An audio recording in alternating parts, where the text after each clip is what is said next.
Hello and welcome to the Round Ball Australia podcast. Thanks to Arrow Sport. My name is Lachie Avil, and today it's feeling a little bit like the Last Supper. Christian, we know regular listeners of the show will be familiar that during this kind of Australian Open tennis period, we seem to lose you to the ether a little bit, which is fine. We're allowed to like other sports as much as football is always our favourite. Jacob's shaking his head at that remark, but it's good to have you in. A big weekend of A-League football. It does feel nice that the schedule's back to normal a little bit. We're heading out of this crazy intense period, settling into the regularities of football, but nothing is really regular about Australian football apart from that at the moment. Yeah, good to be back. I missed the past couple episodes, so yeah, good to be with you both. Albeit, as you said, I'm going to be missing the next 2 or 3 weeks for the Australian Open, but Jacob's laughing. It's all right for him to watch the cricket for a few weeks and, that did not come to the detriment. That did not come to the detriment of the podcast.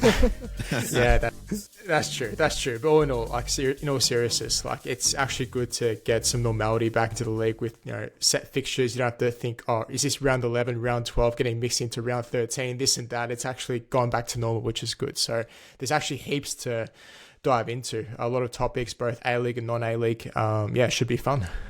Yes, plenty to talk about today. Jacob Stevens, hello to you as well. I'm not sure if you picked up on this, but obviously one of the storylines of the last couple of weeks has been the Barmy Army going around Australia at the cricket, but also having a little stint at Amy Park. It seemed the North Terrace on Saturday afternoon had picked up a few new chants. There was the old, I'm not sure exactly what the lyrics were, but, we are the army. And then the Victory Army, something like that. We are mental, we are mad. They so kind of caught on to some of the chants and brought it to a football context. It's funny, isn't it? But no, I mean, that was a cool little side story, I suppose, to the whole Barmy Army trip over here. And I remember it years ago as well.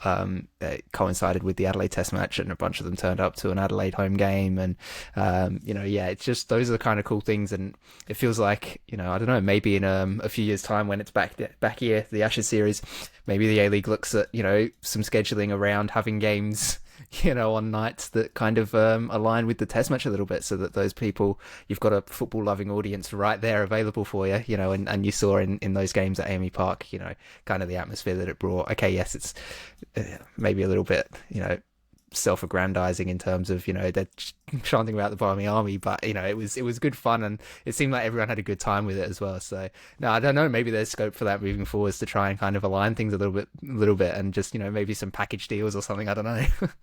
Could you imagine a couple of hundred, if not 1,000 English travellers in Australia, getting their first pints at 10:30 in the morning at Adelaide Oval, rocking up after 8 hours of Test cricket to an Adelaide United game at Coopers later on that evening? That would be chaos incarnate. That's literally like, you've just sold everybody. Everyone's like, yeah, that sounds like a brilliant idea. So I definitely, I think there's definitely scope for it. I think it would be really cool to see football try and capitalize on that kind of stuff. All right, let's jump into the A-League debrief for what is this, round 12 of the A-League men's competition. And the question that I want to hit the both of you with right off the top of the show, we've talked about this league being competitive, and, obviously it has these mechanics that allow it to be competitively balanced. And this year, more than most, we've seen the table completely compacted. Jacob, we watched Adelaide United earlier today. They're only, they drop a disappointing match and they fall to, what is it, 7th or 8th in the table, I think? 8th at the moment. 8th, yeah. But one more win could take them to 3rd, right? So one win has the potential to do so much good or bad for a particular team. However, there are 2 teams right at the pointy end, Auckland FC and Sydney FC, both with convincing wins this weekend, Christian, that are starting to open up just a little bit of a gap in terms of the title race. You have Auckland on 24 points, Sydney with a game in hand on Auckland on 22 points, so relatively similar tallies here. And then the next best is Macarthur on 19 points, but they have 13 games played. So they have 2 games played more than Sydney and still a 3-point gap, and then 1 more game played than Auckland with a 5-point gap. So this kind of mid-pack into the spots just outside the table before you get to the Wanderers and the Mariners, that is all very tight. But when we're talking about the teams capable of winning the Premier's play, as we're pretty much hitting the half-point way in the season now, is it a 2-horse race? I think it's safe to say so.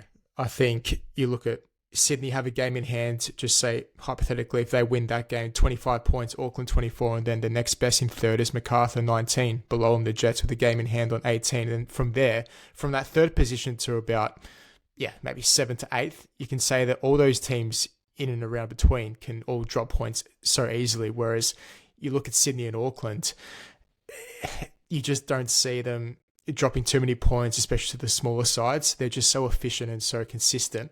It's like, where do you see the drop off? There has to be a significant something extraordinary has to happen in terms of injuries or something along those lines for them to drop off really bad, for it to be more than a 2-horse race, or for someone else to get back into the title race besides those two clubs, because otherwise I just don't see it. So for the meantime, it's definitely out of Auckland and Sydney. If I had to choose one to win the Premier's Plate from here, I'd still lean towards Sydney, just from what I've sort of seen, right throughout round one. I just think they have more of a ceiling to reach to, whereas Auckland, we know we've touched on, last season they set such high standards.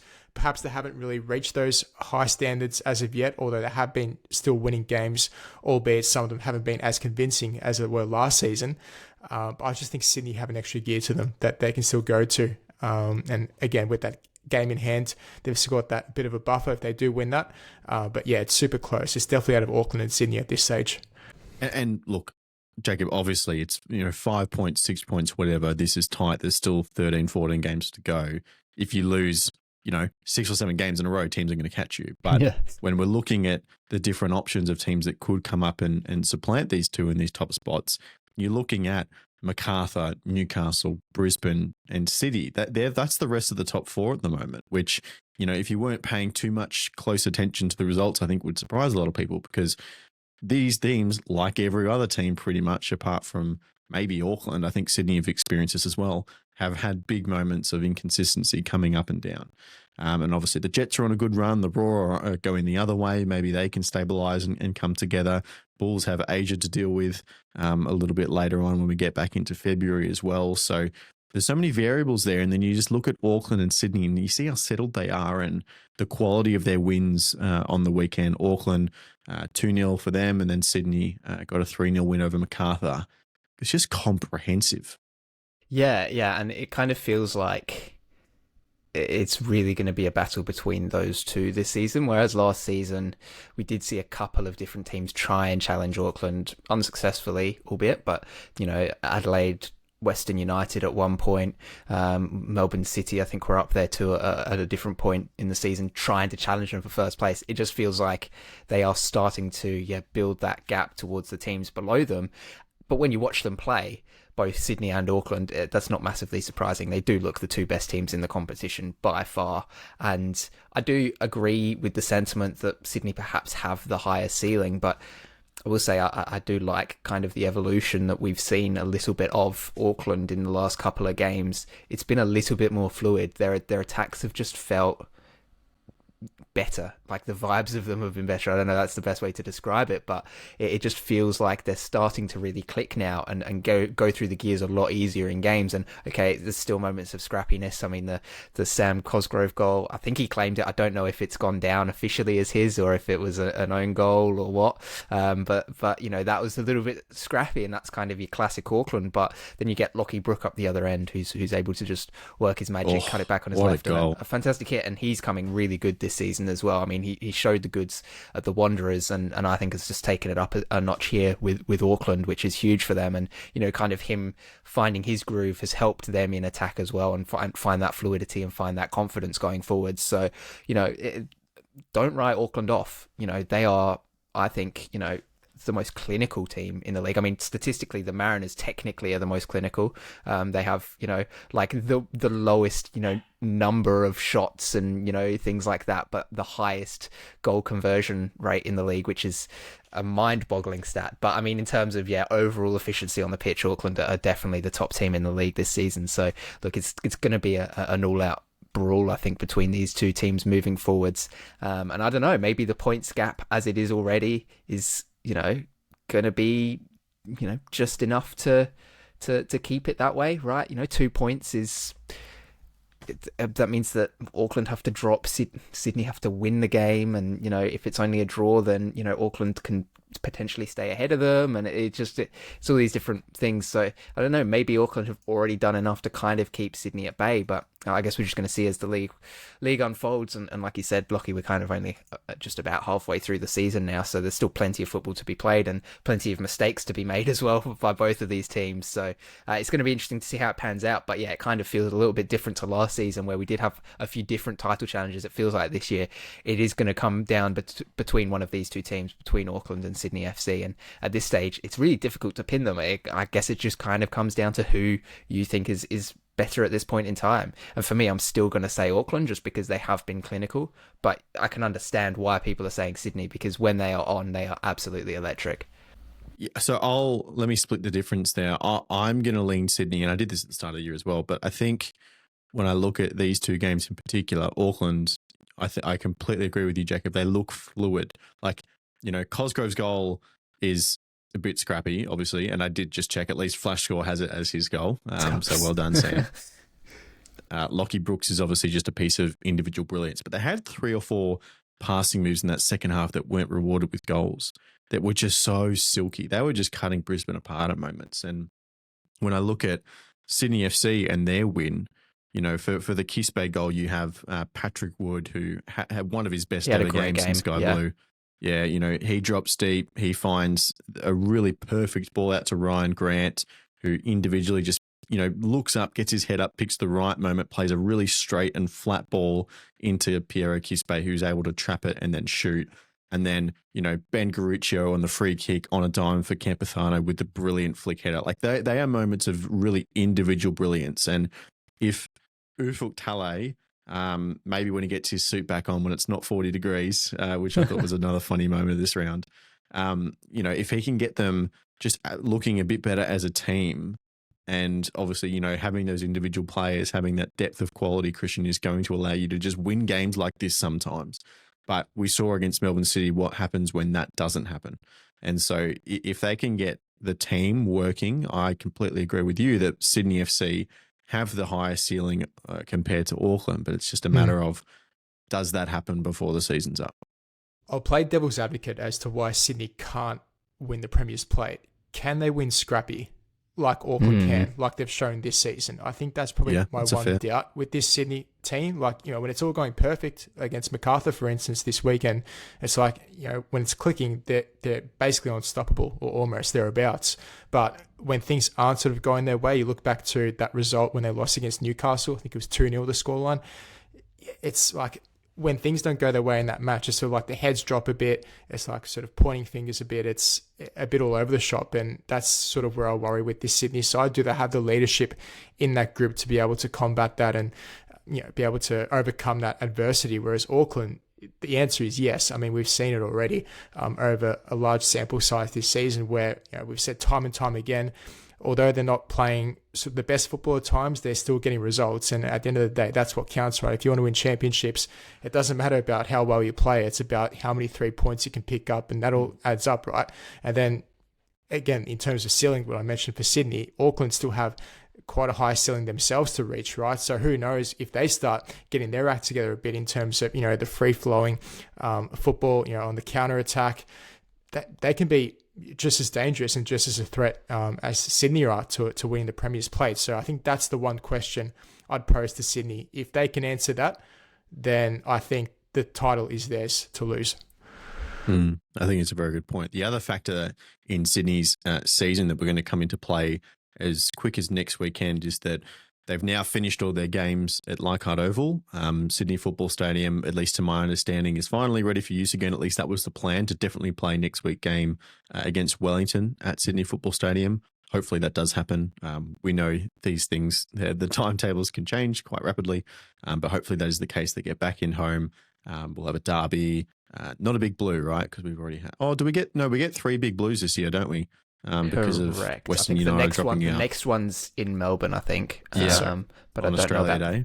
Don't know about the other one. Yeah, 7th of March at home for Sydney. Okay, so there you go. So we're going to have a couple more big fixtures at Sydney Football Stadium, so that'll play into it as well. Now, I want to take you on a little bit of a tangent here, but trust me, it all leads back. So we're talking about these two teams as perhaps leading a bit of a gap for second and first in the league. But third in the league this season for the A-League could mean a hell of a lot. Now, the tangent is here. There is an Australian who currently coaches internationally overseas for the head coach of Malaysia's national team, and Peter Chaklamowski. And he's been having a really difficult time at the moment because there have been some problems with player eligibility for the national team that have nothing to do with him that have really been making a big impact. There are accusations that they've played players who are ineligible, and the whole story gets quite in depth. But one of the ramifications of this is that the AFC are potentially going to ban the Malaysian Football Association. So not just the Malaysian national team, they're directly accusing the Malaysian Football FA of, indecent activity or whatever. So the effects of that will be that they're not allowed to compete in any competition. Their national teams and their clubs in AFC competition. Jeez. What that ends up meaning, and there's a lot of steps in between, but the result of it is Australia, if that ban goes through, which the AFC have done and Malaysia are now challenging in the Court of Arbitration for Sport, and this is not a one-off as well, this has happened before, so it's very much in play. If that decision is upheld, Australia, to my understanding of the regulations, will be given Malaysia's ACL 2 spot for next season. Not the selections like for next season, then get us into the year after. Next season. It's for next season. This current season of the A-League could be playing for an extra ACL 2 spot. So obviously we've got Newcastle already qualified from the Cup. Whoever wins the Premier's Plate looks like we've pretty much locked in Sydney because, as we know, Auckland can't compete in Asia. So it looks like, for all likelihood, again, still half a season to go, but let's play this out in theory, shall we, that Sydney FC qualify for the Asian Champions League Elite. It then means that potentially third place in the league, Jacob, could qualify for the ACL 2. So we're talking about these games here, the losers of those, Macarthur and Brisbane, and then you have obviously the Jets and City in that top, the rest of the top six at the moment. They're the kind of candidates that they actually need to flick on the switch. And I'm not sure how wide this news has gone around or the ramifications, how well known that is, but this is a real possibility. So for all the incentives that we've seen driven into Asian club football in the last couple of years, all the money that's on the line, the seriousness that we've seen Sydney and Macarthur and Melbourne City, take these competitions with, we now have to start thinking about third place in the A-League with the same kind of credibility to it. Last year, little opportunity. Yeah, last year it was who finishes second is going to be the in that prime spot to be, but now it's third. And then what happens if all of that happens and the Jets finish third? Does it push down to fourth, or does it go to the runner up in the cup? Or here is step 2 of my master plan. Right? How many steps are there? This is the second out of 3. Okay, this is the second out of 3 steps. If Macarthur, as we know, are in the ACL 2. So if they win that competition, they are given access to the ACL Elite, one of the qualifying spots, right? So not the full competition, but the qualifying. So that would be a spot. And I've confirmed that doesn't contribute to a nation's maximum entrance as well. And obviously Newcastle are already qualified. Now, Football Australia confirmed when we were talking about the whole NPL club, whether it be Heidelberg United or whatever getting through, what would happen if a team like Auckland won the cup and was ineligible? They said it would go to the runner-up, and if that didn't work, then we would go to the next best in the A-League. So that leads me to the assumption that if the Jets go, it wouldn't be the runner-up, it wouldn't be Heidelberg, it would be the next best in the A-League. So here's how it could all play out in some crazy world, Christian. Auckland, just say they finish top as the ladder currently stands. They're ineligible, just like last year. Sydney FC, next best. They go into the ACL Elite. Macarthur beat Ronaldo in Saudi Arabia a little later on in the year, win the ACL 2. They qualify for the ACL Elite preliminary round. And even if they lost that, they'd go to the ACL 2. The Newcastle Jets, who are currently in 4th, have already qualified for the ACL 2. So 5th place currently is Brisbane Roar. 5th place in the A-League, potentially could qualify for Asia. So Brisbane would be ACL 2. As theoretically, if all of this happens. If all that happens. That is crazy. If all that happens, that it won't happen, but just hypothetically, if it did, that'd be absolutely insane. Like, you think as well, how many of those Australian sides would actually compete in Asia if that actually happened? I mean, I don't want to play, So devil's advocate too you're much leading here, but me on to part 3. You've brilliantly segued me in here. I did it on purpose. So, so if that'll happen, there'd be theoretically 4 Australian teams, right, in competition, which is okay. There's lots of other nations that have 4 teams in Asian football, and that is the maximum per association. Now, what comes into play is a separate rule that says each individual member can only have as many teams participating in AFC club competitions equal to a third or less of the total amount of teams in the top flight of football. So the A-League currently has 12. So 4 would comply with that rule. We would be okay. However, I'm not sure if this next regulation I've mentioned has ever been tested in court by anyone, but there are also some provisions about clubs that participate in leagues that are not members of that association. So I have no idea whether Wellington Phoenix and Auckland FC actually contribute to how many teams are in the top flight of your league. So if that is not the case, then the A-League would theoretically have 10 teams, in the eyes of this regulation, and obviously 4 would eclipse a third of that number. So it's potential that this could, maybe be even awarded to Brisbane. Christian, I'll go back to you. And then maybe it's, the AFC go, actually, hold up, sorry, this 13.1A, B 21 or whatever, sorry, it's taken away from you. Wellington and Auckland couldn't be included in that, right? If they're not included in Asia, surely you can't count them as clubs to be competing in the league, if that makes sense. Obviously, yeah, but that wouldn't make sense. If you're not a part of Asia, how can you be a part of that rule? I'd say that'd be 2 separate. No? Again, I've probably more than most people, and definitely more than most people should, have read a lot of AFC regulations, and I cannot tell you with any certainty what way this would fall. But there you go. There's my crazy hypothetical. But definitely, 3rd place should be on watch. So, well, if that happened, Lachie, just push through the re-establishment of Western United, get an expansion club in quick smart, just to make it look like, we've got 12. Yeah. And then get Western and Canberra in next year. Western we got 14. and Canberra in. Go on, take 2 off. I dare you. That's fine. Anyway, that's my little tangent for you. We'll get back to the A-League football, but the bottom line is, 3rd place, especially with the Bulls, obviously, it would be a very big thing to win the ACL2, especially with, as I said, Al Nassr from the Saudi Pro League in there this year. So they want to win that competition, but 3rd place really is hot property for the A-League teams at the moment. I want to go to Saturday afternoon, Christian. 2 of the biggest teams in the competition, Melbourne Victory and Western Sydney Wanderers, played out a 1-0 game. There was a penalty early on for a handball that I've felt very conflicted about for the last 24 hours. I love that we had that conversation as well, Lachie, on the last pod about what's a handball, what's not a handball. And then that happens and it's just, we still don't know. We still don't know. Like, I feel the ones that Brisbane were denied midweek were both way more penalty shouts than the one that hit Santos, because he's close, he's in a natural position, he's trying to get balance, to stick his foot in. He's turning away, the ball is going in straight into Rosette and probably 20 degrees wide of the goal.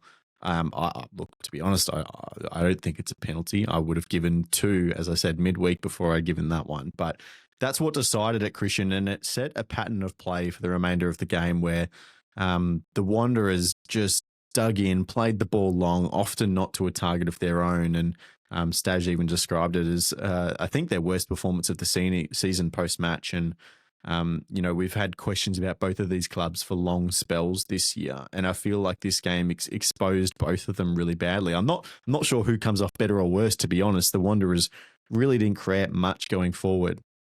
The only chance was off Bojidai Krayev after, Seb Esposito dives in, which I think is the one flaw that we've kind of seen recurring from him, from what's been a decent start in the A-League. And for Melbourne Victory, it's if Nikos Virgos isn't on form and he's not getting enough service, who's going to score the goals from them? Apart from a couple of brief flurries from Nishan Velupale and some desperation late on, I can't really see where they're going to come from.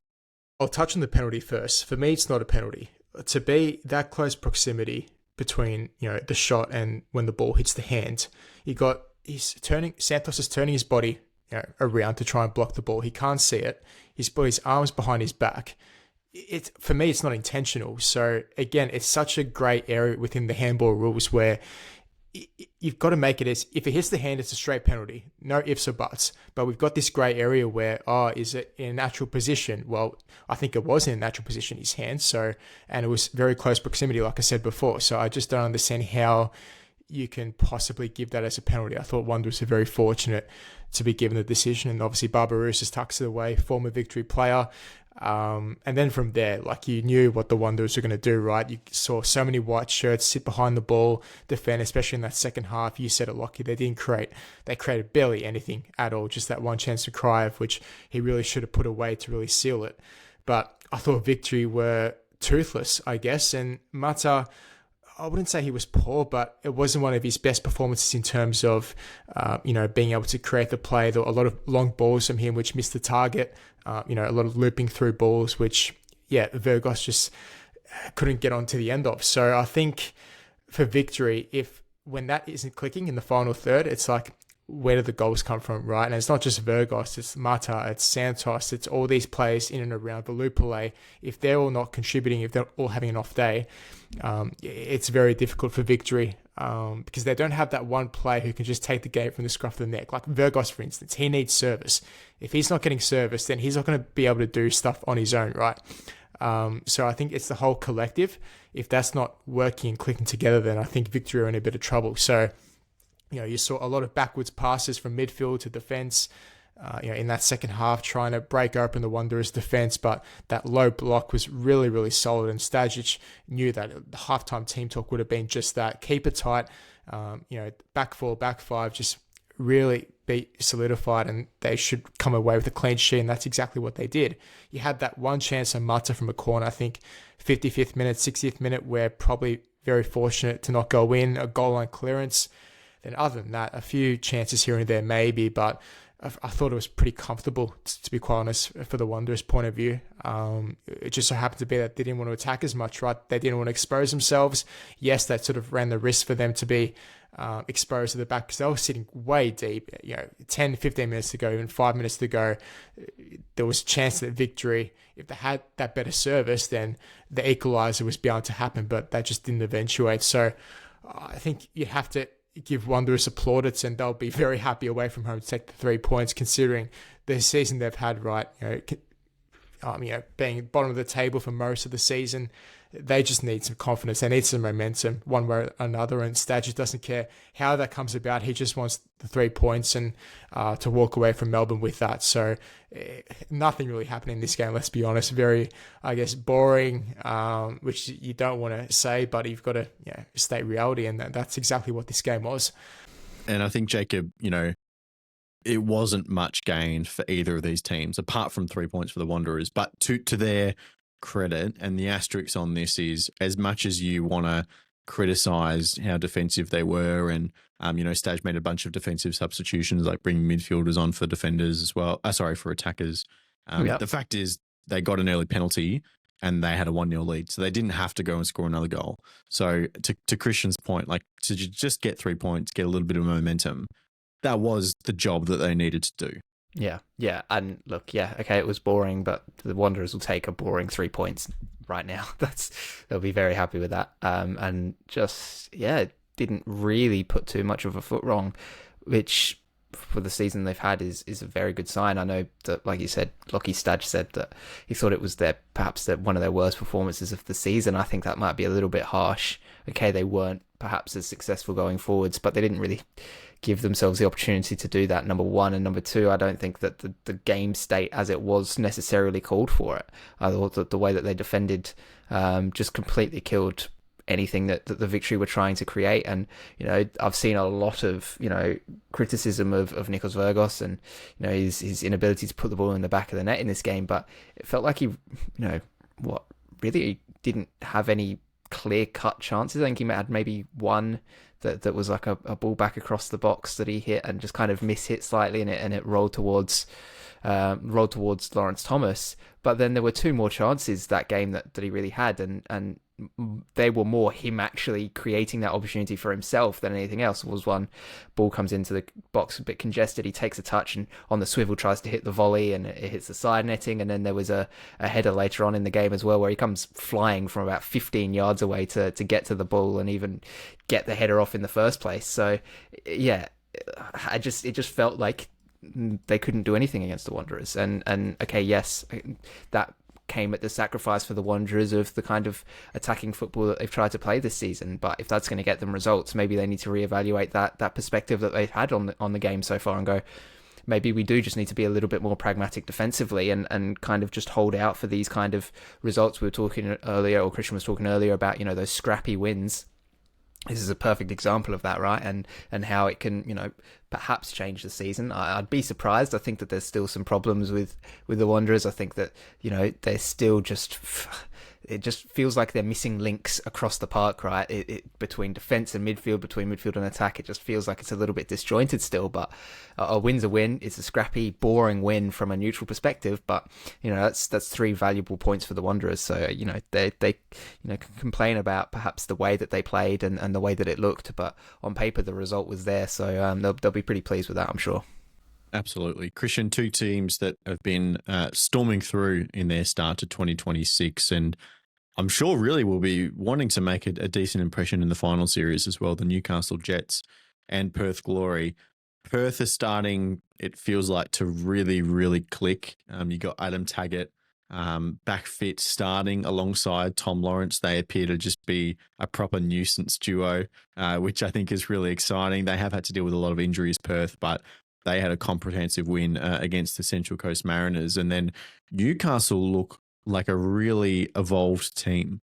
And I think when we can compare them to Wellington in the same way we did earlier in the season, it feels like from that initial state, and we know that Wellington had a good comeback against Adelaide as well, but the Jets really feel like they've evolved as a team.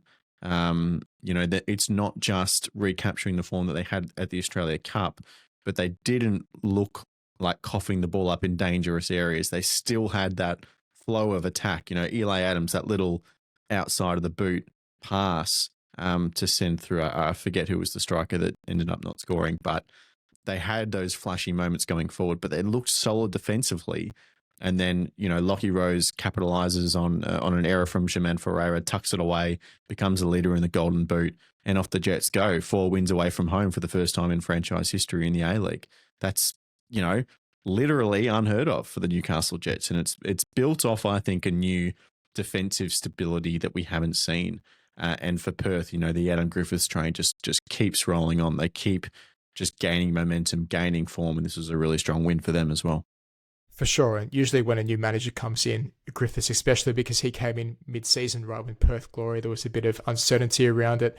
You have to start from the back, right? I mean, it's this old cliche, but really to get results straight away, to get your side on board, that's how you've got to start, right? Build from the back, and then from there, you can work your way forward and then try and, draw up plans in terms of, final third and, creativity, this and that. But the defensive back four, whatever formation you play, it's got to be rock solid. And for those 2 clubs in particular, Perth and Newcastle, it's been really, really impressive, especially the last few weeks. I mean, from a Newcastle point of view, I had the discussion with Pauletti a couple of weeks back on the pod when it was just us 2, and I was saying to them that with the Jets, they weren't really showing the same form and consistency in terms of from the back line compared from the Australia Cup, what we saw from them, right? You saw maybe the first few games of the season where you saw that identity with the Jets, but after that, it was sort of on, off, a good win against Sydney, but dropping points against teams they shouldn't have. And, especially that 5-4 result against MacArthur, you thought, okay, what on earth are you supposed to expect from the Jets, right? I mean, a lot of lapses in concentration, a lot of defensive mistakes that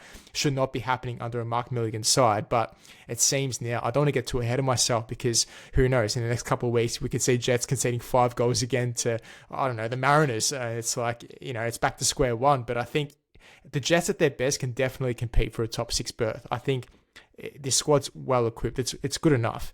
Clayton Taylor, Eli Adams, Lockie Rose, these are quality players that can make a difference, right? At any given moment against any given team. So I think the way they controlled the game, not in terms of possession against City, but the way they were able to just pick their moments. I thought that was really impressive. And they were able to obviously get that 1-0 result and off they go. 3 points back to Newcastle. That's exactly what they're after. The same as the Wanderers the day before against Victory. So, both Newcastle and Perth looking really, really good. It's just, do they have the depth? Could a couple of injuries maybe derail their season that's had? And we'll see those ebbs and flows in terms of results. Time will tell. But for the meantime, considering where both these clubs were last season, it's a massive improvement, isn't it? Yeah, 100%. And, the Jets' last 5 is 4 wins, which can only be matched by Melbourne Victory at the moment. Yeah. So considering that Melbourne Victory lost their recent game, you have to consider the Jets the form team at the moment. And Jacob, that one blemish was that 5-4 against the Bulls. And I wonder, the narrative around them from the start of the season up to that point would be, sure, you can score 2 or 3, but we'll score more. And I wonder if that was just a reset point. It's like, okay, this is just a little bit ridiculous now. We've scored 4 goals and we've lost a game. Let's seriously knuckle down just for a couple of weeks. Let's, give this the priority focus it deserves, and then look at the results. Yeah, I think potentially that's the case. I think also is potentially they're just, mark one up to the, crazy, insane game, 1 a year column, sure. Right? And they go, that's ours out the way and done. It's going to happen to everyone eventually in this league. So, they got theirs out of the way and it wasn't a great result for them, but yeah, they kind of could reset and go again. But yeah, I just think that the Jets are still just one of those teams that, the gap between their best and their worst is enormous, and I think it's about slowly bridging that gap. And with a young team, I think it was said on commentary today, their average squad age is at least 2 years younger than just about anyone else in the league. So they're really working with some very, very young players. Obviously Milligan's had a bit of experience with that in the Adelaide United setup, but still that's a massive gap, 2 years difference between you and the next youngest team. So there's a lot of inexperience there. So I think that they've also maybe perhaps got to recontextualize what they're doing too, of okay, maybe it's not, it's great to have gotten that cup win, sure, but success isn't guaranteed here in this kind of first season with a new head coach with a very, very young team. It's right, let's lay the groundwork and play some good football. Let's make our mistakes as well and learn from those so that we can continue to be good moving forward. So now obviously that's difficult in the A-League. We've spoken about it, in terms of player retention and things like that, but we're slowly seeing a change in that kind of philosophy of giving younger players longer contracts, giving them a little bit more chance to actually prove their worth and kind of stay with a club for an extended period of time, because it is beneficial for the player, it's beneficial for the club, basically everybody involved, except for the player agents who aren't getting their cut of a transfer fee a little bit earlier. Everyone's bring up player agents this week. It's been a bit of a storm, hasn't it? That was an ill-advised move from me, but no, it just feels like perhaps they've also recontextualized where they're at, and they're going, maybe we're actually kind of overachieving a little bit here, and we don't need to get carried away with it, right? We can continue to just be ourselves, learn from our mistakes, like I said, and start to bridge that gap between where our worst football is and where our best football is. And I think that's what they've done recently is slowly start to iron out a few mistakes. I mean, the goal they scored against City, I remarked in the chat, was kind of how they've been conceding goals this season, which I found quite a funny little comparison. They're able to capitalize on those kind of mistakes from other teams. So it feels like they're slowly starting to get into a bit more of a rhythm now than the kind of stop-start early season that they had, which I don't think it was helped by that first round fixture against the Mariners just being another one of those crazy games. So experience in the legs for these younger players is going to help them too. Milligan getting more experience as a head coach is going to help. It's all going to slowly get better for the Jets, and that's a really promising sign considering how pretty well they're doing this season, like you said, Christian, compared to where they were at last season, and even coming into the season, okay, off the back of a cup win, but there were still quite a few doubters. I think that they can be extremely proud of where they're at the moment, and they're in a really good position now to keep pushing this season and also next season and the season after that with the young squad that they have to actually really be a dangerous side in this competition. All right. And Jacob, I want to go back to you just to finish off all of our games here. But Wellington Adelaide on Sunday afternoon. Can you explain to me what the feeling must be for Adelaide fans at the moment? Like you've gone through a rough patch where your defense has fallen apart. Bart Vriens, who has signed on for another year, and I think a club option for a further 12 months as well. But obviously he's out injured at the moment. You have a lot of players away. Adelaide have a lot of players at the under 23s, which we'll get to a little later in the episode. Panakikianis, as it turns out, could have potentially been in that squad, but the coaching staff around that team decided that taking any more than 3 players away from an A-League club might be a bit of an unfair thing to do. So we understand, is kind of in that group that kind of just got left alone for the sake of the club, and he's really the only central defender left. We saw the 2, more inexperienced kids get a run last week and really struggle. This time it was Kikianis back to fitness and Jay Barnett, who's come in and, there's still a lot of talent on that field, and you go 2-0 up away from home in Wellington. You think this is just a great little 3 points to get while we are so down on players, while our playing staff are struggling. And then Wellington just come out of nowhere and really attack that second half and get the 2 goals. Could have even won it late on, if not for, I think it was a really tight offside call, right? So, look, it just must be a pretty brutal blow for what's been a tough period already for the Reds. Yeah, I'd say that the prevailing feeling is frustration, I think, among the Adelaide fan base. It's been just so rough to see.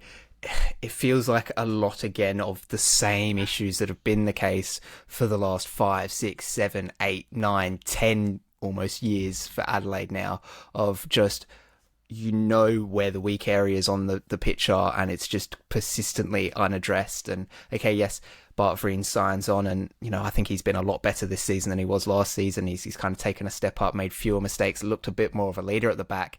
But now he's out injured, so that's kind of a bit of a blow. I think fans are happy that he's going to be back at least next season, especially with rumours potentially of Panakikianis heading overseas in this January window, which would be a further blow to the club. That would kill the season, I think, for Adelaide. I think they'd have to go, right, we've just got to get to the end of the season and start from scratch next season. I genuinely reckon that would kill Adelaide's chances of making finals. But yeah, it's frustration, because it's not like Adelaide are playing bad football. Okay, last weekend against the Mariners was bad football from Adelaide, I'll admit that, and the second half in this game against Wellington was bad football. But in that first half, that first goal especially, was such a brilliantly constructed move. It was perfect. They capitalised on the mistake that we know Wellington are going to make by getting too high too early. They get the runner in behind Panache Medania, a quick early ball across. It's just everything was working smoothly. They looked good. They looked fantastic, I thought, in that first half. Wellington couldn't create much. Adelaide had all the ball, were creating all the chances, and then the second half comes out and it's like it's completely switched.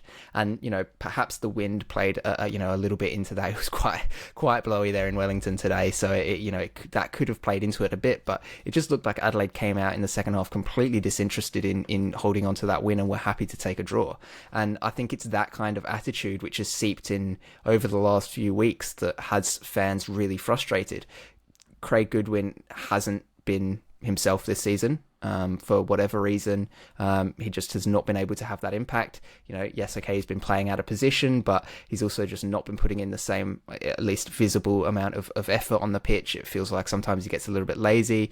The 2 big, foreign signings in Anselmo and Juan Muniz have been kind of just okay for the most part. Anselmo in this one I thought was okay, and then he kind of went down hurt again. So that seemed to just be a nothingy knock. But he's 36 years old, so there's always the risk of it just keeps piling on, and then he's out injured again. So it just there's a lot of frustration. And last week it culminated in there was a little bit of a tantrum. I don't know if anybody if it was caught on TV or not, but Ryan Kitto, when Craig Goodwin was taken off, Goodwin gave Kitto the armband for the last 30 minutes or whatever it was of the game, and Kitto was like, "No, I don't want this."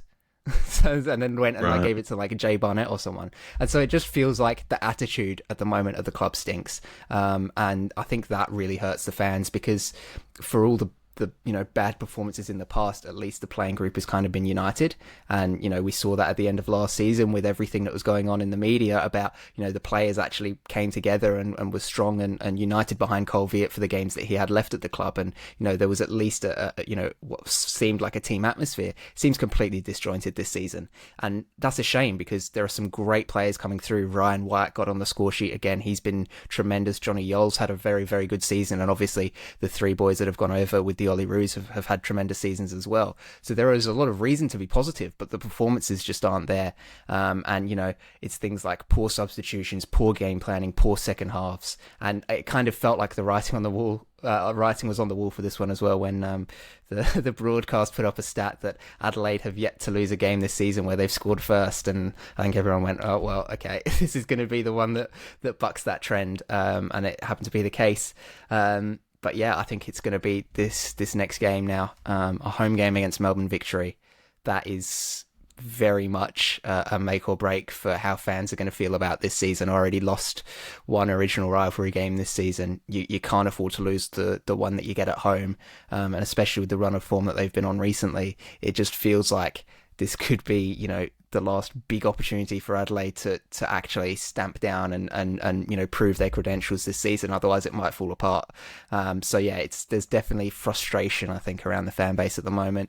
The club basically saying that they're not really looking to sign anybody this January, and the interesting wording from Andrioli was that Ajak Riak, who the new striker that Adelaide have signed, was signed because he made himself available, which, what did he approach the club? Like, what does that mean? What do you mean he made himself available? Just interesting wording. So yeah, it feels like it's a case of they've got to make do with the squad that they've got, and so far that squad's not performing, and fans are a bit worried about it. But I guess we'll see. Like I said, Kikianis, if he can stick around, there's still a little bit of hope.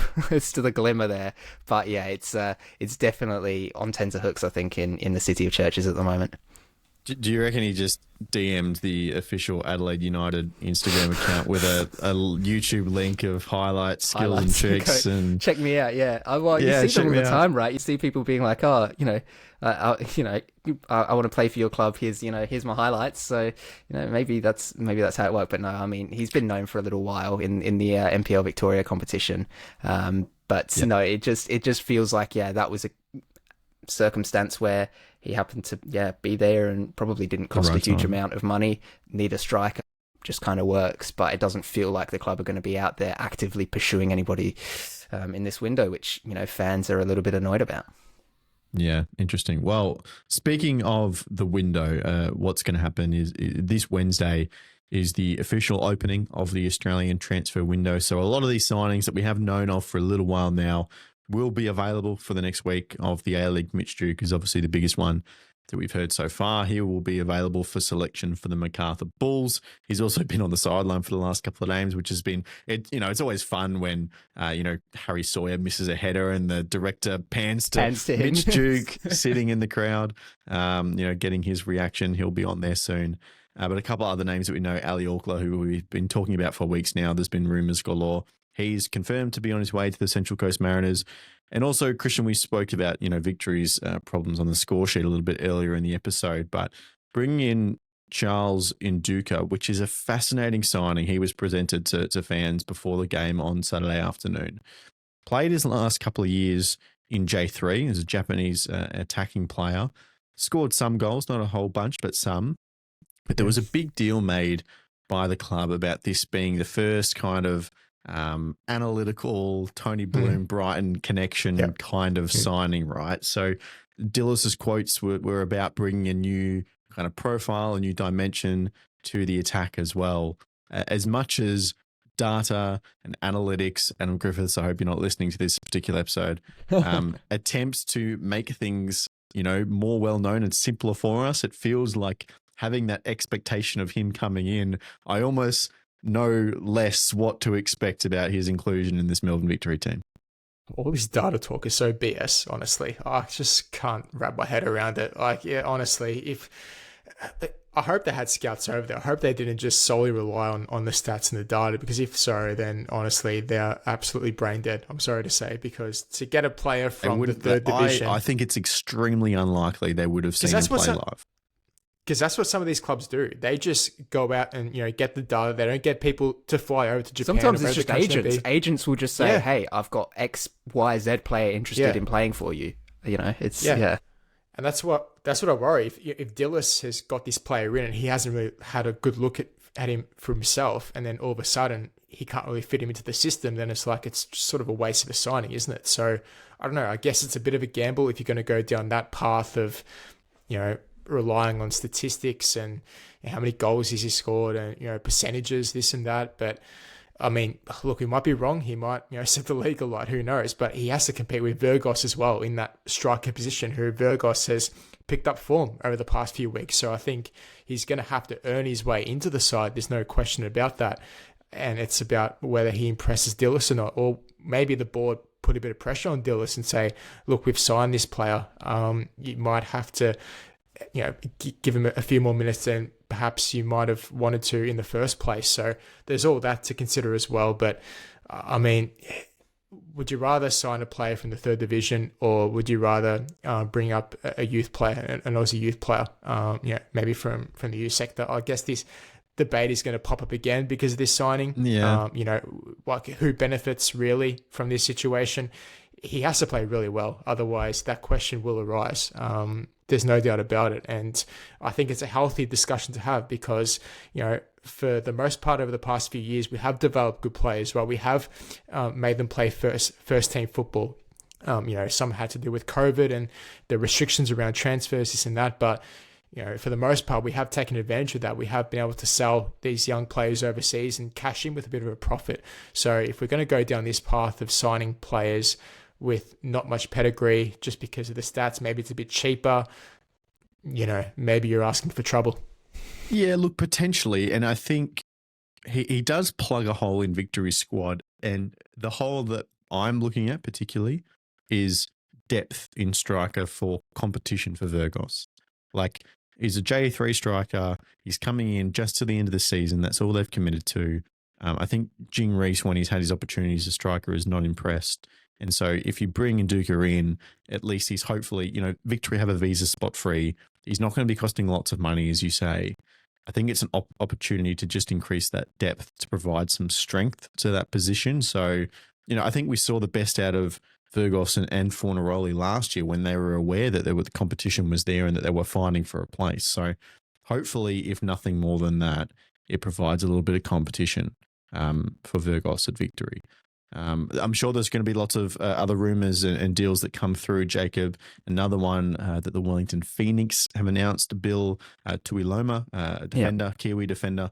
He's played in America for most of his career, I think going back a good decade or so now, 30-year-old defender, played decent minutes for New Zealand in the last international window. He seems to be a bit of a statement as well.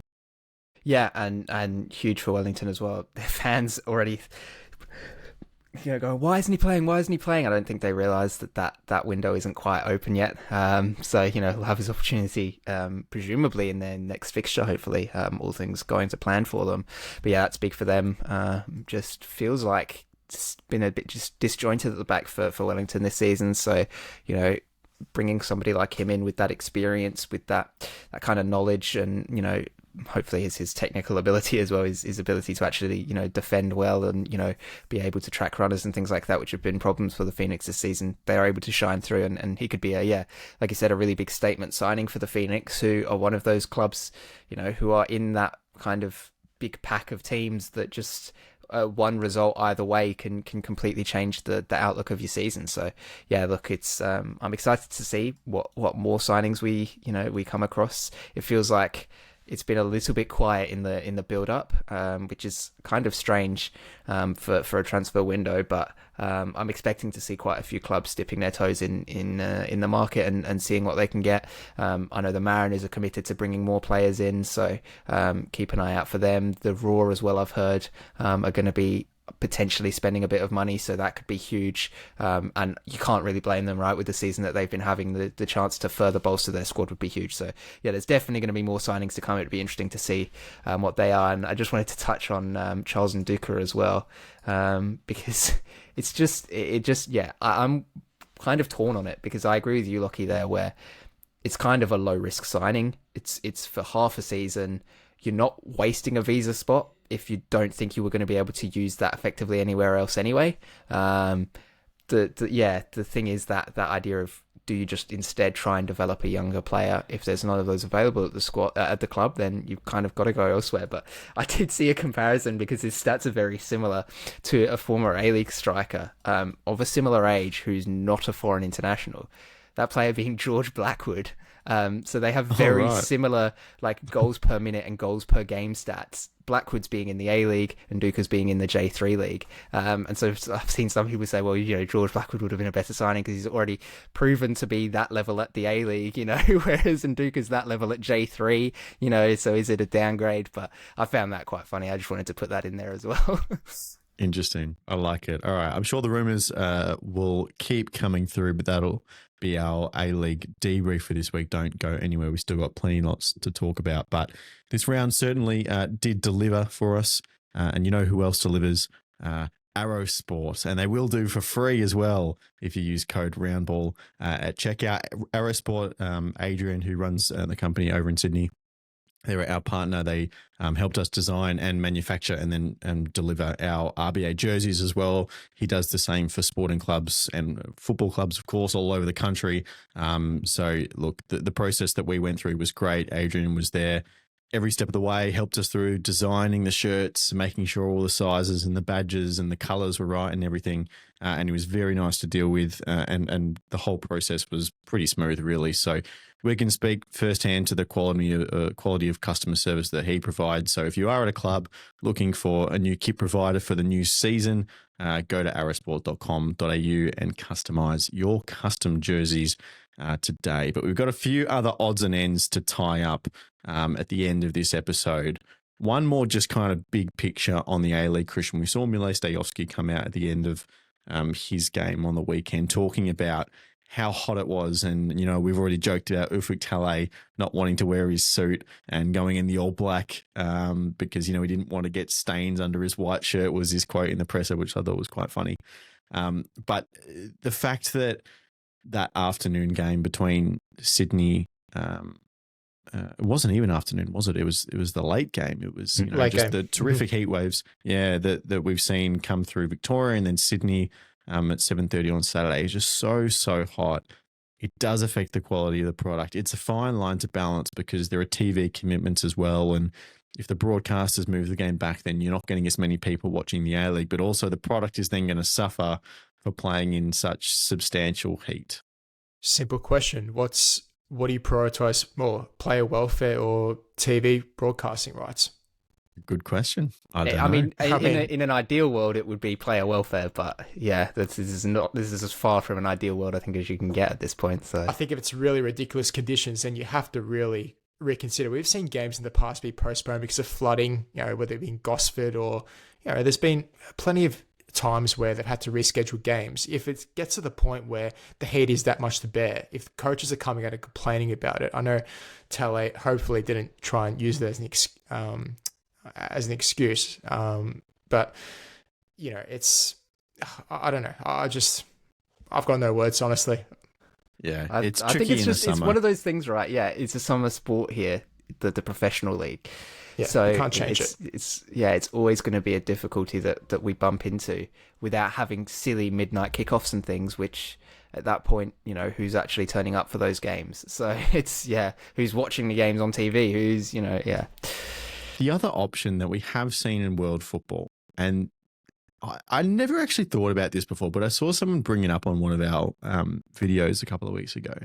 I wonder if the APL have ever considered a summer break, because that is something that is done in world football. That is standard practice in some leagues.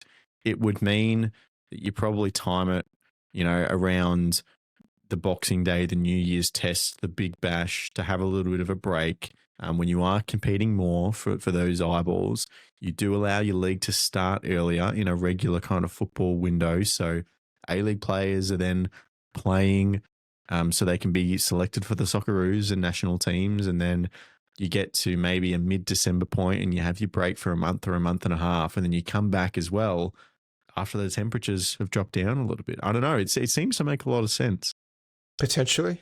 Yeah, so sort of like a winter break, like what they have in Europe, where they have sort of that week off in between that December period. Yeah, wouldn't mind it. I mean, what, maybe a week? You're saying? No, I'm saying like 5-6 weeks.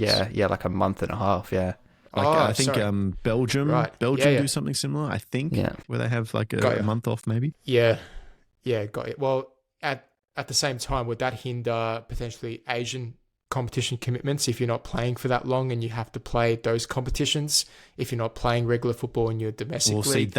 They don't play through late December, January either. Well, surely for us it's a competitive advantage to keep playing.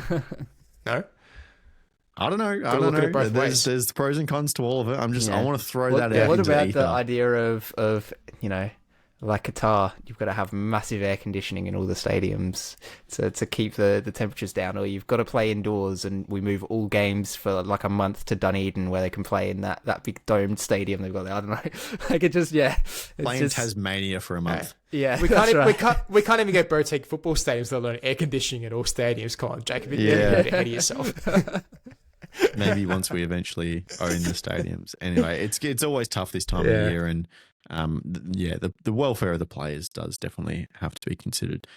I want to talk a little bit about the Olyroos as well. Their first game was on Thursday night. They got a 2-1 win over Thailand. They play again tonight as we're recording, so Sunday night you'll see the result. I believe it's China tonight by the time you're listening to this podcast. But the game against Thailand was honestly pretty hilarious. I managed to watch it back the morning after because we were recording that night. But there was an early goal from Thailand. Simon Hill was on the world feed, which was nice as well. They get a scrappy goal off a set piece. Some guy gets way too enthusiastic and, gets Jordi Valadon on the shins with his studs like 2 minutes later.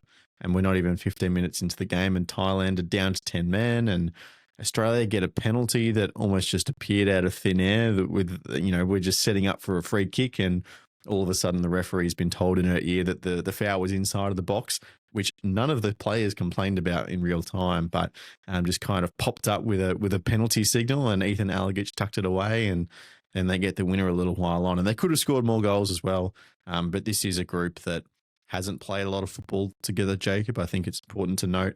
Tony Vimar did an interview for Channel 10 since we talked about the tournament with Matt Olsen, but he said there were 10 players, including Patrick Beach, and we know a couple of the others as well, Max Caputo, I think Reece Bozanovsky, but 10 players in total that missed out on selection for this tournament because their A-League club told them they couldn't go. And we've had that discussion last week about whether that's a good thing or not. But that is a lot of players to remove out of the squad. So whatever continuity you're getting from the team that qualified, that is going away from the tournament. So to get a little cheeky 2-1 win against this, not a bad thing to just warm your way into it. Yeah, and I think we kind of were saying as well before we started recording that very easily could have been more than that for the Olyroos as well. So, it was actually a pretty decent performance, and the scoreline perhaps not massively indicative of the way that they played.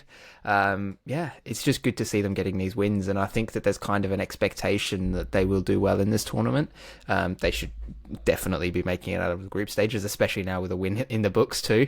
That's going to help their case massively. But looking forwards, it feels like they can make a really good run at this one. So there's a lot of expectation I think around this group, because we've seen a lot of these players. We've seen them come through the A-Leagues performing for their clubs. We've seen a few of them overseas as well, doing bits there. So it feels like, people are more knowledgeable now kind of about this age group and about this group of players, and kind of feel like they should be performing and they should be getting good results, and they should be, pushing and getting as far into these competitions as they can do to establish themselves as one of those better sides in the region. And it's kind of a weird age group, the under-23s, I think, in worldwide football. Obviously, the big prestige is it's that Olympic cohort, but that rolls around once every 4 years, and with it being, age capped, it becomes, much more difficult to kind of evaluate. So in these in-betweeny years, it takes less importance perhaps to the younger sides that are playing, a bit more frequently. But I still think it's great to see these players getting these minutes, and it kind of feels like we're at a point now, where people are more knowledgeable about these players and this age group, and I think that's a good thing, because I think that it means that clubs are doing a good job of developing these players. Number one, I think number two, we're doing a good job of marketing these players, who they are, what their capabilities are. We're seeing more of them, and they're performing well, and I think it's just a combination of all those things that's leading us to now, a lot of people thinking, this is going to be a good tournament. And, it's not just, right, these clubs are going to be without these players for 3 games and, 2 weeks or whatever it is. It's actually, the potential is they can go very deep into this one and be out for a few weeks extra as well. So, it's great to see. It's fantastic to get that result and a win under their belt, like you said, for a team that hasn't played a lot of football together. So it's all positive so far. Can't wait for a loss and everybody just goes mental and we've got to start again from fresh. Oh, why didn't you pick them? Why did you pick this person? And and then we start calling out clubs for not letting certain players go and things like that. But for the moment, just enjoy the victory. The cheeky 2-1 win, like you said, penalty that emerged out of thin air and all that. A crazy red card. But the win's a win, and it's a good start to Asian Cup for the under-23s. Yeah, I should note as well, Matthias McAllister, who's a Sydney FC boy, wicked goal, which turned out to be the winner from just inside the box, but a curling effort, cutting inside, finishing far post. Excellent from him. So, yes, the Olyroos are 1 win into their campaign. They then play China tonight, as I said, and then they've got Iraq to finish up a couple of days later, and then they move into the knockout phase. Talking about national teams, though, obviously, the Women's Asian Cup is coming up. The Men's World Cup is coming up too. And Christian, we've had our first leaks of what potentially might be the Socceroos kit for the World Cup. This was always the plan, the one that they've been wearing in the last couple of windows, maybe for the last 12 months, 18 months tops. Obviously, the really cool, flashy, kind of more modernized design, not everyone's favorite. I know it's not your favorite as well. But it was always the plan to get a new kit in for the World Cup as well. It's a very kind of sleek, traditional, yellow Australian kit, really. It's kind of just sticking to the classics for a brand that's as well known as the Socceroos on the World Cup stage. Yeah, I love the home kit. I reckon it's really clean. It reminds me a bit of the 2006 edition, the Socceroos in yellow and gold. That really clean. Like, you don't have to oversimplify it. Just keep it simple. That's all it needs to be. I think it's a really, really nice kit for the World Cup. Because I just think the past kits recently, we've just overdone it. Whether it be, designs being over the top. I think there's just been a bit too much going on with some of these kits, especially the home ones. So, I mean, the away kit with sort of, what colour can you ever call it? Sort of like a purplish, orangey sort of colour. You can probably debate that, whether that's sort of, should be the away kit. I prefer, personally, the blue kit as the away kit, just a full navy blue. I reckon that looks really, really cool. Hopefully we get back to those days, one window where we do have a new kit release. But in saying that, I think you can't have too many complaints, at least on my end. I reckon it's pretty cool. Yeah, I'm a fan as well, definitely, of just the kind of simple yellow shirt with the green kind of tinges on the collars and the badges and stuff like that. Must be said, I am fully on the train of you got to have the green shorts and the white socks alongside it as well. I think that ties it all together quite nicely. This was a leak, as I said, from footyheadlines.com. So we'll wait until Football Australia reveal it properly and tell us all the symbolism that's in every nook and cranny of the stitchings, Jacob. I wonder what they're going to say about this away kit. I wonder what they're going to say about it. What does that represent? That's a mango, like an unripe mango? I don't know. Like it just I've seen some suggestions. It kind of looks like Uluru on like a horizon with that kind of orangey color popping up the top. That's one way to describe it. Yeah. That's an interesting. I'm just getting it up now. Uluru on the horizon. It's like. That would be the case if it was like inverted. I guess where you've kind of got the orange at the bottom and the darker sky at the top, but yeah, I don't know. Well, it's like the darker sky, kind of like the ground, and then the color is the rock itself. I don't know. It's just a thought. It's probably completely wrong. it looks fruity to me. It looks like a fruit. It'll be interesting to see tropical fruit. What their thinking is for that one. But I agree. Like the home kit looks clean. The home kit's quite nice. The kind of green behind the logo as well. In that classic kind of shield shape. It's just a nice touch. It looks very, very clean. And I will admit I'm a big fan of the current one with the vibrant, zigzag pattern and the bright green and neon yellow and stuff. I think that it stands out. It's cool, but I do agree. If you're thinking World Cup, you're thinking those classic clean kits, and I think this is a good hark back to that, like you said, Christian, like that 2006 kit. So yeah, a lot to like about the home one, the away one. I don't know. Let's see how they justify it. Let's see the explanation they give, and maybe it might change a few opinions on it. All right. A few other housekeeping things. We talked you through the Western United situation last week. Since then, there's been a club statement. Western United confirms that all court proceedings involving Western Melbourne Group and Western United Football Club have been dismissed following the successful settlement of outstanding matters with the Australian Taxation Office on the Friday, 9th of January. So that's good news. That is ticking off our assumptions from last Thursday, Friday, whenever it was. So that's hopefully dealt with, and now the club can move on to providing that bedrock, getting rid of all those debts, moving on with other financial matters. The other one, it comes out of Melbourne City. Medin Mehmedi is being investigated by Football Australia, potentially for an alleged racial statement against Brisbane Roar player Justin Vidic.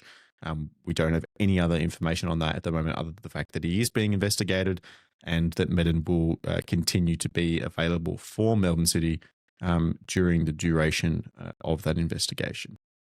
And finally, now I promised to you two before we clicked record on today's episode, there were two reasons to pay attention to the Singapore Cup final that took place over the weekend. Two fascinating reasons. Now, the first is there are actually a hell of a lot of Australians involved. So this is a match between Lion City Sailors and the Tampines Rovers, who the Rovers are the team that are playing Kong An Hanoi in the match where the winners will meet with the Macarthur Bulls for Bangkok United in the ACL2.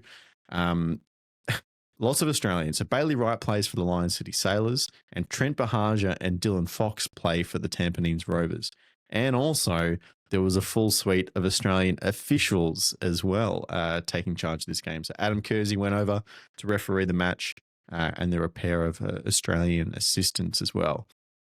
Now, the follow-up, and Paletti did put this in the group chat during the weekend, but I'm not sure on the specifics of how a team could let this happen. But apparently Tampines Rovers, by making a certain substitution during the game, accidentally may have violated some of the rules around the amount of international players that these clubs are allowed to use in certain competitions. Now, my assumption is then that maybe you're only allowed a certain many on the field, so you're allowed to have them in the matchday squad, but then you open yourself up to just making an incorrect substitution and potentially forfeiting the game. I have no idea what the resolution of that has been, but the fact that in 12 months, probably even less, the fact that Lion City Sailors, Jacob, have won two major cup ties because of administrative errors. This is, of course, going back to when Sanfrecce Hiroshima signed Vélez Germain and not realizing that he got suspended playing for Macarthur in the ACL2, and Sanfrecce had to forfeit the first leg of their, semi-final of the East Side, to a quarterfinal of the competition. To Lion City Sailors, who then went on to beat Sydney FC in the semi-finals of that competition. How does this team keep winning cup games because the other teams can't keep their players' contracts straight? It's voodoo magic, isn't it? It's just crazy that why Lion City? Why does it keep happening to their opposition? I guess just avoid playing against Lion City as much as possible moving forwards for any team is the advice, because something will happen where you've filed your paperwork wrong for your matchday squad and all of a sudden you're forfeiting the game. But no, it's hilarious that this is kind of a recurring theme for them, something that keeps happening, and in a way, right, like it was good to kind of see them take that last season in the ACL2 and actually push on and say, right, because it completely flipped the result, right? Like they lost that game badly to Sanfrecce. Yep. Then it was overturned, and then they were able to push on through the second leg and get the result. Yeah, I mean, it's crazy. It's weird. It's funny. It's football.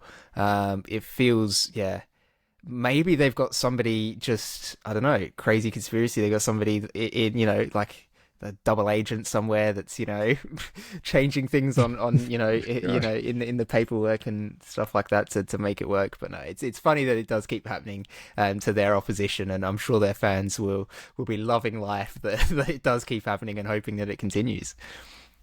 All right, there you go. And finally, the final point for today's episode. We're less than a week away, Christian, from the start of the inaugural OFC Pro League, going on, obviously, this new Oceanic competition, which is very exciting to come up.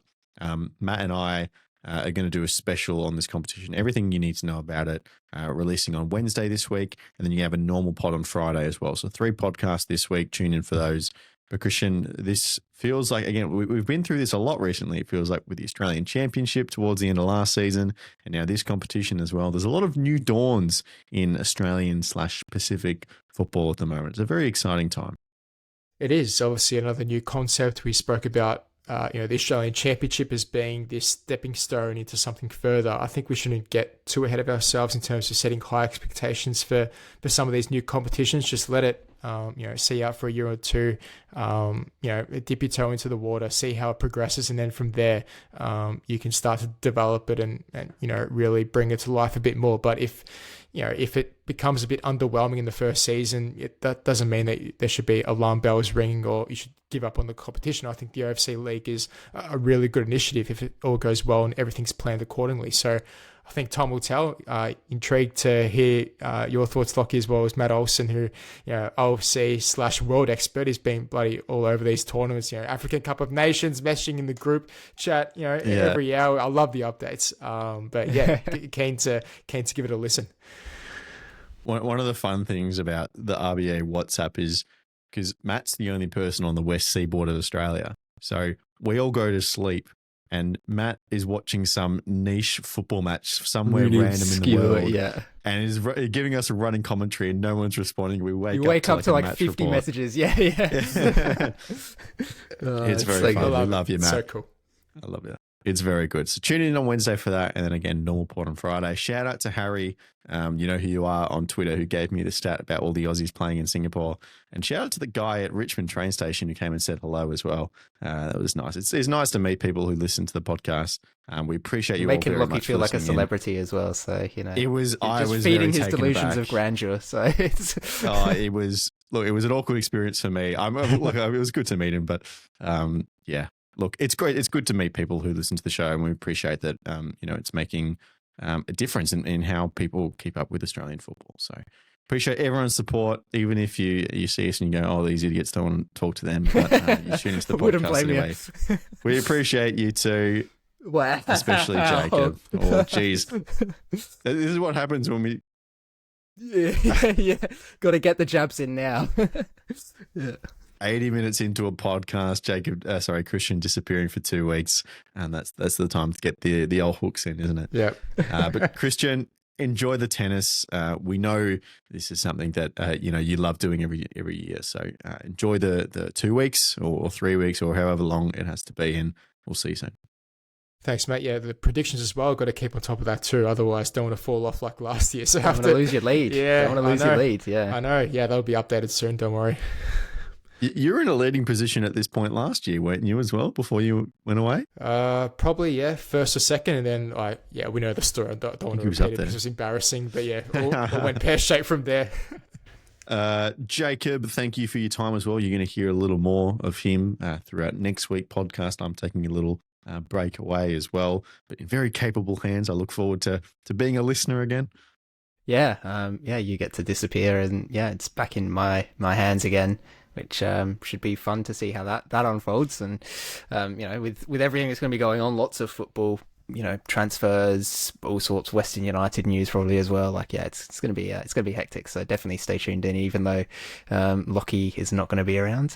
Yeah, I'm sure you guys don't hate me that much. That it's it's like, oh no, we're just not going to bother. We're not going to bother with it this week. You do have a good streak, actually, of setting some good records on the numbers for podcasts you host. So I do. Yeah, could be got to keep that standard high. Yeah. Absolutely. All right, that'll do. We've been here for ages. We'll let you go. Thank you very much for tuning in at home. Hope you're enjoying all the football that's going on, and keep tuning in to the Round Ball Australia podcast. Thank you very much. We'll see you next time. Goodbye.